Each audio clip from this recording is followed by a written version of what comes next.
प्रेग्नन्सीमध्ये जी पाठदुखी चालू झालेली ती कधी थांबलीच नाही, हे सगळ्यात कॉमन सिम्पटम. पोस्ट प्रेग्नन्सी कुठल्याही प्रकारचा पेन हा नॉर्मल नाहीये. तुम्हाला विकनेस आहे किंवा काही स्टिचेसचा पेन असेल, तो पहिले 10-15 दिवस असतो. त्याच्यानंतर कोणताही पेन हा नॉर्मल नाही. बाळंतीण झालेल्या स्त्रीला एका रूम मध्ये अंधारात ते स्वेटर आणि टोपडं घालून बसवतात.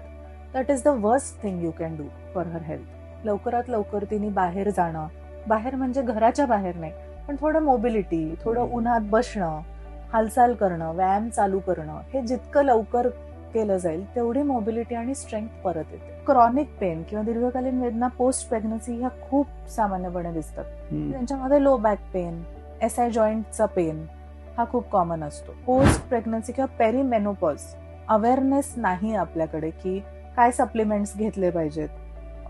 स्त्रियांमध्ये नॅचरली मसल मास कमी असतो, पण स्ट्रेंथ ट्रेनिंग हे कधीच झालेलं नसतं. स्त्रियांना स्ट्रेंथ ट्रेनिंग आपल्या देशामध्ये हे मी हार्डली बोटावर मोजण्या इतकं बघितलेलं आहे.